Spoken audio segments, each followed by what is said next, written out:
ডাকাতি করেও ফিরে আসা যায়। মদিনায় সাহাবীদের যুগে একবার এক ডাকাতের উপদ্রব শুরু হলো। এই ডাকাত পরবর্তীকালে বড় মাফের তায়েবী হয়েছিলেন। তার নাম ছিল আলী ইবনে আসাদি রহমতুল্লাহি আলাইহি। মদিনার আশেপাশে বিভিন্ন অঞ্চলে তিনি ডাকাতি করে বেড়াতেন। শহরের নিরাপত্তা বাহিনী অনেকদিন ধরেই তাকে খুঁজছিল। তাকে ধরিয়ে দেওয়ার জন্য মোটা অঙ্কের পুরস্কার ঘোষণা করা হয়েছিল। একদিন গভীর রাতে তিনি আবারও ডাকাতি করতে বের হলেন। শহরের সবাই তখন ঘুমিয়ে পড়েছে। দূর থেকে কার যেন গলার আওয়াজ ভেসে আসছিল। এই গভীর রাতে কে যেন মধুর সুরে কুরআন তেলাওয়াত করছিল।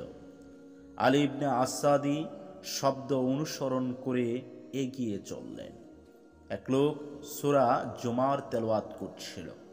আলী ইবনে আসাদি মনোযোগ দিয়ে শুনতে লাগলেন। হে আমার বান্দারা, যারা নিজেদের উপর অত্যাচার করেছ, আল্লাহর রহমত থেকে নিরাশ হইও না। নিশ্চয়ই আল্লাহ সব গুনাহ ক্ষমা করে দেন।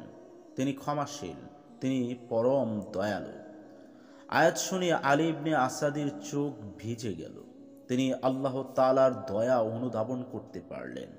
আলী ইবনে আসাদি রহমতুল্লাহি আলাইহি মনে মনে তওবা করলেন, আর কখনোই ডাকাতি করবেন না।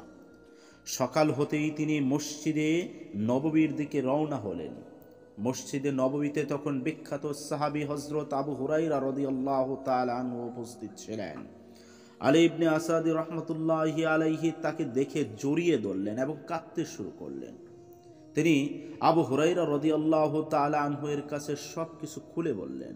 হযরত আবু হুরায়রা রাদিয়াল্লাহু তাআলা আনহু এর তখন দয়া হলো।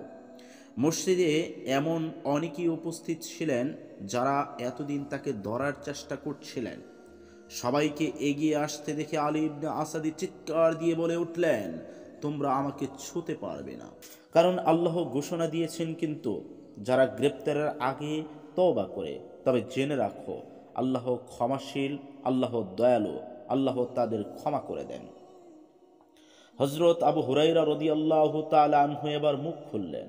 আলী ইবনে আসাদি সঠিক কথাই বলেছে, তাকে এখন শাস্তি দেওয়ার নিয়ম নেই। এরপর হযরত আবু হুরায়রা রাদিয়াল্লাহু তাআলা আনহু আলী ইবনে আসাদি রহমতুল্লাহি আলাইহিকে নিয়ে মদিনার গভর্নরের কাছে গেলেন। তখন হযরত মুয়াবিয়া রাদিয়াল্লাহু তাআলা আনহু এর শাসনকাল। আবু হুরায়রা রাদিয়াল্লাহু তাআলা আনহু গভর্নরকে বললেন, সে এক সময় ডাকাতি করত, তবে এখন আল্লাহর পথে আছে সে। তাকে শাস্তি দেওয়ার কোনো বিধান নেই, যদি না সে আগের অবস্থায় ফিরে যায়। এই ঘটনা থেকে ইসলামী যুগের শাসন ব্যবস্থার চিত্র ফুটে ওঠে। শরিয়া ভিত্তিক শাসন ব্যবস্থা কতই না সুন্দর ছিল, তা এই ঘটনা থেকেই প্রমাণ হয়। অপরাধীরাও সেই সমাজে নিজেকে শুধরে নিয়ে পরিপূর্ণভাবে জীবনযাপন করতে পারতেন। বর্তমানে উন্নত শাসন ব্যবস্থাতেও এই ধরনের চিত্র বিরল। গল্পের আরেকটি শিক্ষা হলো, কেউ যত বড় পাপই করুক না কেন, যদি সে সত্যিকার অর্থে ফিরে আসে, তাহলে আল্লাহ তাআলা তাকে ক্ষমা করে দেন। এই ক্ষমা ততক্ষণ পর্যন্ত কার্যকর থাকবে যতক্ষণ না মৃত্যু উপস্থিত হয়। প্রিয় দর্শক, এই ছিল আজকের ছোট্ট একটি ভিডিও। যদি ভিডিওটি ভালো লাগে তাহলে অবশ্যই লাইক করবেন, কমেন্ট করবেন এবং আপনার বন্ধুকে দেখার সুযোগ করে দেওয়ার জন্য অবশ্যই ভিডিওটি একটি শেয়ার দিয়ে রাখবেন। এতক্ষণ ভিডিওটি ধৈর্য সহকারে দেখার জন্য আপনাকে অনেক অনেক ধন্যবাদ।